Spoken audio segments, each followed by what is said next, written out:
Ah, c'est affreux. Community manager officiel de l'univers, c'est bien déjà comme présentation, non?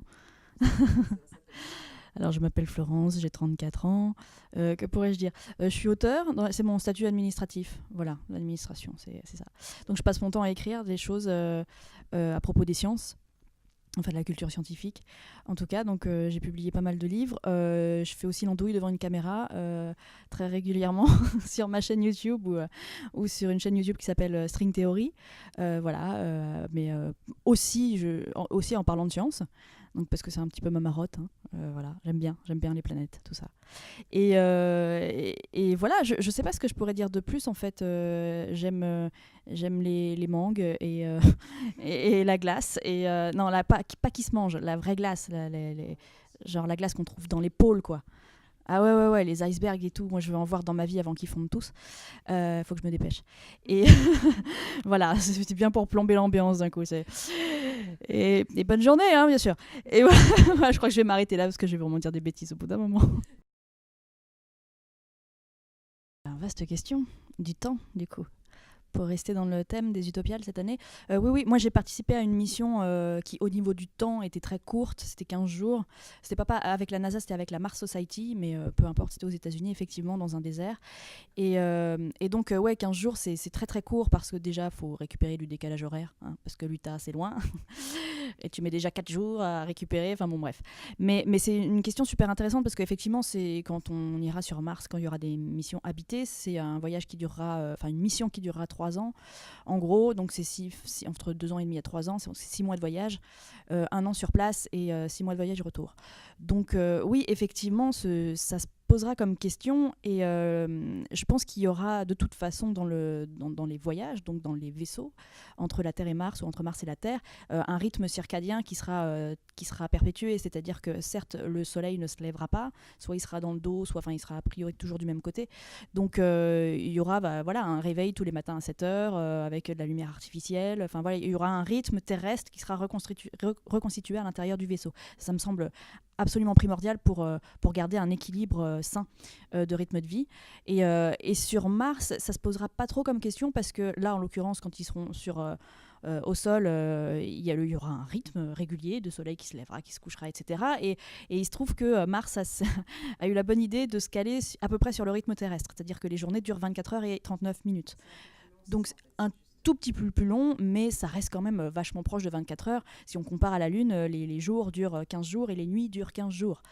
Donc une journée, ça dure un mois. Donc voilà, Mars, on est quand même sur un rythme vachement plus proche de ce qu'on connaît ici, donc je pense que ça posera pas trop de problèmes.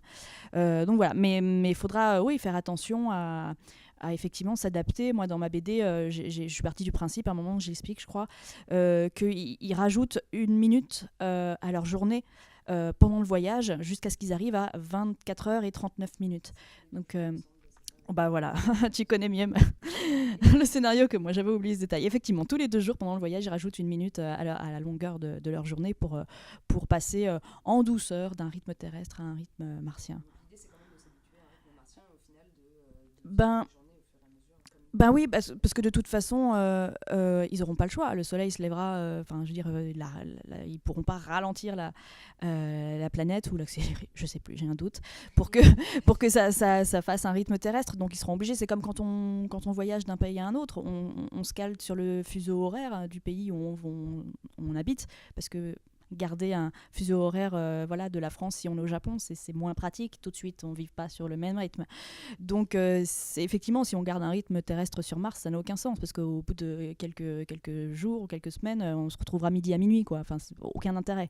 Donc là, on va effectivement, ils vont, les pauvres, être complètement perturbés au niveau de leur rythme. Enfin, voilà, ça sert à rien. Donc oui, ils vont vivre à l'heure martienne, ça c'est sûr.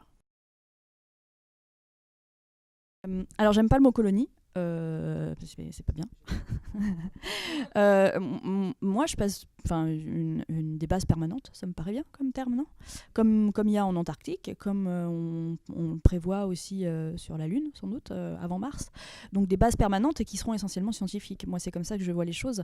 Ça me paraît être la première étape. Enfin, dans un premier temps, comme voilà, on en a en Antarctique, il y a des bases permanentes scientifiques, il y a des gens toute l'année, mais elles sont scientifiques. scientifiques, c'est pour des chercheurs, c'est pour voilà, c'est pas un pays qui a un petit bout de pôle, c'est voilà une base pour la recherche, pour l'humanité.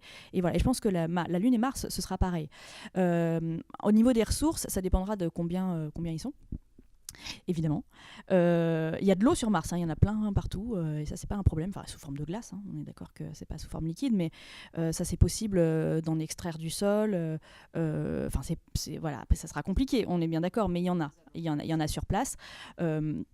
Maintenant, on peut extraire de l'oxygène de l'atmosphère parce que c'est composé à 95% de CO2, donc il suffit de casser la molécule de CO2 en carbone et en oxygène. Enfin, il suffit, encore une fois, ça sera possible, mais de manière, au niveau des ingénieurs, il va falloir qu'ils travaillent.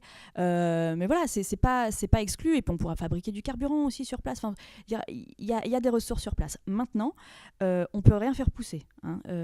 Alors si, Matt Damon a pu faire pousser des patates, et c'est pas exclu, mais il faut quand même un petit peu s'organiser et avoir quelques matières premières quand même de base. S'il n'avait pas eu au moins une patate, il serait mort au bout de 3 jours. Donc voilà, on ne peut pas trouver de pommes de terre sur Mars. Donc il va falloir ramener, enfin on sera de toute façon toujours plus ou moins dépendant de la Terre parce qu'il n'y a rien sur Mars. Il n'y a pas un brin d'herbe, il n'y a pas un arbre, il n'y a rien, quoi. Et on peut effectivement fabriquer des habitats avec des imprimantes 3D en fabriquant du béton à partir du régolithe martien. Je veux dire, ça c'est des expériences qui se font aujourd'hui. Enfin, c'est des recherches qui sont en cours aujourd'hui pour vraiment utiliser ce qu'il y a sur place pour faire des choses et éviter de ramener des modules entiers, etc. Même si dans un premier temps, je pense que ça sera comme ça. Donc on sera de toute façon plus ou moins dépendant de la Terre, et plus au début, moins à la fin, mais voilà. Et ensuite, à terme, oui, pourquoi pas, s'il y a de plus en plus de scientifiques qui arrivent, je ne sais pas, ils pourraient éventuellement pouvoir venir avec leur famille. Mais il faudra agrandir et fabriquer d'autres logements. Enfin, c'est compliqué quand il n'y a pas de matière première sur place. Et puis, c'est bien de fabriquer des briques avec du béton martien, mais il faut faire passer des tuyaux pour l'eau, il faut pressuriser tout ça, il faut chauffer. C'est quand même c'est compliqué.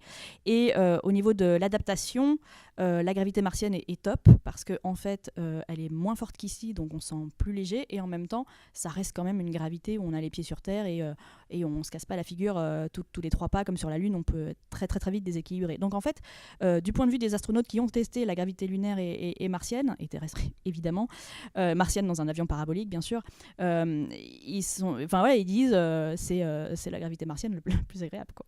Et donc voilà, je les crois sur parole. Donc on peut très vite s'y faire. Alors concernant le personnage qui me ressemblerait, oui, c'est moi. J'avoue. C'est un moi dans un futur. Voilà, ça se passe en 2080. Donc en 2080, moi j'aurai 97 ans, donc j'aurai pas cette tête-là. A priori, je serai un petit peu moins fraîche. Ah oui, mais j'y crois pas beaucoup. Mais oui, et elle s'appelle Jeanne parce que en fait c'est mon 3e prénom. Voilà. Mon 2e étant moche, j'ai choisi le 3e. Je m'appelle Angela. Non, je m'appelle Florence Angela, Jeanne. Mais je l'aime moins, Angela. Donc du coup, j'ai choisi Jeanne. Et oui, en fait, mais c'est pas. Oui, effectivement, c'est pour le plaisir de me voir sur Mars. C'est pas du tout.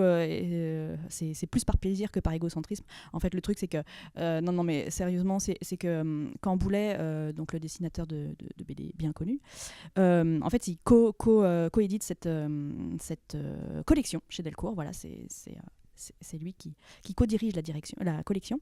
Et donc, il m'a contacté en disant je vais co-diriger une collection de vulgarisation scientifique chez Delcourt. Je cherche des gens que ça intéresserait de participer à ce projet. Est-ce que tu veux en être comment te dire oui. Tu veux parler de quoi? De Mars. Elle m'a dit oui, c'est un petit peu pour ça que je t'appelais aussi. Et donc on s'est vu dans un café avec Marion qui est l'autre éditrice et Mars c'est vaste comme sujet. Comment on traite Mars en fait? Donc est-ce qu'on faisait de la vulgarisation pure? Est-ce qu'on mettait un peu de fiction dedans? Est-ce qu'on mêlait les deux? Mais comment? Enfin c'est compliqué en fait. Et donc on brainstormait comme ça et à un moment il dit cool, c'est bien simple. Toi, voilà, tu veux aller sur Mars, on est d'accord? Oui. Voilà. Si tu pars demain, vas-y, raconte ce qui pourrait se passer. Enfin, si toi, t'y allais. Et c'est pas bête. Et donc ça a donné ça. Bon, évidemment, ça s'est transformé, ça a évolué comme tout projet. Mais donc c'est pour ça que Jeanne me ressemble beaucoup, parce c'est une sorte d'alter ego de moi du futur. Et c'est aussi pour ça que, oui, elle vlog. Elle est le lien entre la Terre et Mars, même si la Terre est très absente, c'est un choix, mais effectivement, elle est cette sorte d'envoyé spécial sur place, et c'est elle qui est le membre de l'équipage qui est chargé d'expliquer ce qui se passe, enfin de rendre compte de ce qui se passe au fur et à mesure aux gens qui sont sur Terre. Donc voilà, c'est vraiment son rôle dans la mission, enfin un de ses rôles dans la mission, et ça rejoint effectivement ce que je fais moi au quotidien en termes de vulgarisation, de diffusion de la culture scientifique. Enfin voilà, donc j'ai construit son profil à partir du mien. Et voilà. Et en ce qui concerne les relations entre les personnages, j'ai une petite anecdote concernant le Code Licorne. C'est que en fait, ce chapitre-là du Code Licorne, je l'ai écrit à Nantes. Voilà, à la médiathèque de, de Nantes. Donc je ne peux pas m'empêcher de rougir jusqu'aux cheveux quand je passe devant la médiathèque de Nantes. Voilà. Voilà, donc ça c'est fait. Donc c'est marrant parce que ce chapitre a été écrit ici, donc c'est rigolo. Mais ouais, cette histoire de la peur, là, en fait, moi, c'est un parti pris. Hein, je sais pas si ça se passera comme ça, et effectivement. Mais je suis partie du principe, donc en mettant vraiment en empathie avec tous mes personnages. En fait, je l'ai pas. C'est ce qui est génial quand on écrit quelque chose et que les personnages vous échappent. Et qu'à un moment, on se rend compte devant notre feuille, enfin devant un écran en l'occurrence, et qu'on se dit ah mais en fait ils pètent tous les plombs là. Et je l'avais pas conscientisé, j'avais pas prévu qu'ils pètent tous les plombs. Et donc du coup, j'ai pris conscience de ça et je l'ai fait dire à un des personnages, mais en fait ils pètent tous les plombs là, ou comment ça se passe. Et effectivement, mais c'est ça, et d'une manière complètement différente les uns par rapport aux autres, parce qu'ils ont tous des personnalités très très différentes. Et effectivement, il y a inconsciemment, je me suis dit que Mars, la planète, avait une influence sur eux, il y avait un lien qui se tissait entre Mars et chacun des personnages, mais différemment en fonction des affinités de chacun. Et donc voilà, ça s'est arrivé comme ça dans le scénario, j'avais pas du tout prévu, donc évidemment je l'ai intégré. Et c'est fou, et oui, je suis partie du principe qu'il y a cet état de grâce martien qui se passe pendant la première semaine où ça y est, ils y sont. Et il y a un attachement viscéral à cette planète, voilà, je sais pas si ça se passera comme ça, mais c'est ce qui est arrivé en tout cas. Voilà. La première qui me vient à l'esprit, c'est Contact de Carl Sagan, parce que j'ai lu et vu ça je l'ai lu quand j'étais petite et vu un petit peu plus tard, c'est sorti en 97 je crois. Donc voilà, c'est un livre qui a été écrit par Carl Sagan, et ensuite il y en a une version au cinéma, donc avec Jodie Foster dans le rôle titre, qui est sorti en 97, et en plus, donc ça m'a d'autant plus marqué que le personnage principal était une femme, et que en science-fiction j'avais jamais vu ça avant en fait, à part dans Star Wars, mais c'est plus du space opéra que de la science-fiction. Enfin bon, bref, je sais que on peut froisser les susceptibilité en disant ça, mais voilà. Et oui, en plus, enfin quand même, mais bon, voilà. Donc ça m'a marqué. Maintenant, ce que j'ai lu encore plus jeune, c'est les nouvelles de Frederick Brown, que je conseille à absolument tout le monde parce qu'elles sont incroyables. C'est des petits bijoux chacune. Elles peuvent faire une page comme 15 pages, et c'est incroyable, et ça n'a pas pris une ride, et c'est extraordinaire. Voilà, les nouvelles de Frederick Brown, je conseille à tout le monde. Il faut lire ça dans sa vie. Non, mais c'est extraordinaire. Et beaucoup plus récemment, j'ai été bouleversée, emballée, vraiment emportée par Premier Contact au cinéma, qui est cette histoire d'une linguiste qui... ça coupe, je croyais que ça avait coupé. Il est génial, on est d'accord. Et en plus, il y a un rapport au temps dedans qui est incroyable. Je crois qu'il y a une table ronde ou une conférence sur le temps dans Premier Contact. Enfin bref, moi j'ai trouvé ça extraordinaire, mais je veux dire, le traitement du sujet, le fait de voir des extraterrestres qui ne ressemblent à rien de ce qu'on a vu au cinéma, ça fait plaisir. Merci. Le fait, encore une fois, que ce soit une femme en personnage principal, d'ailleurs j'y pense, mais ça c'est cool, que ce soit une scientifique surtout, et une linguiste. Et ça, une linguiste dans un film de science-fiction, j'avais jamais vu ça. Donc ça c'est super. Et en plus le sujet est bien traité, j'ai demandé à un linguiste. Voilà, qui s'appelle Linguisticae d'ailleurs, il en a fait une vidéo sur YouTube. Voilà. Et donc il faut aller voir. Alors après le film, parce qu'évidemment il spoil beaucoup, mais et puis même le graphisme de cette écriture extraterrestre extraordinaire. Donc visuellement c'est beau. Enfin voilà, c'est mon coup de cœur de science-fiction de ces derniers temps. Mais sinon, moi mon auteur préféré de science-fiction de toute la vie, c'est Stephen Baxter. Il faut tout lire de Stephen Baxter. C'est bien Stephen Baxter. Voilà. Il y en a des millions d'autres, hein, mais je m'arrête là. Oui, les radiations, c'est un des problèmes qu'il va falloir résoudre, hein, parce que si on envoie des gens, parce que les robots ils s'en foutent un petit peu, si on envoie des gens c'est plus compliqué. Alors oui, il y a des tas de protections qui sont à l'étude. Il faut déjà savoir que les gars qui sont allés sur la Lune, ils ont eu de la chance, en fait, parce qu'ils auraient pu cramer. Enfin, s'il y avait eu une éruption solaire pendant une des missions Apollo, ils auraient cramé sur place, quoi. Vraiment. Enfin, on est passé entre.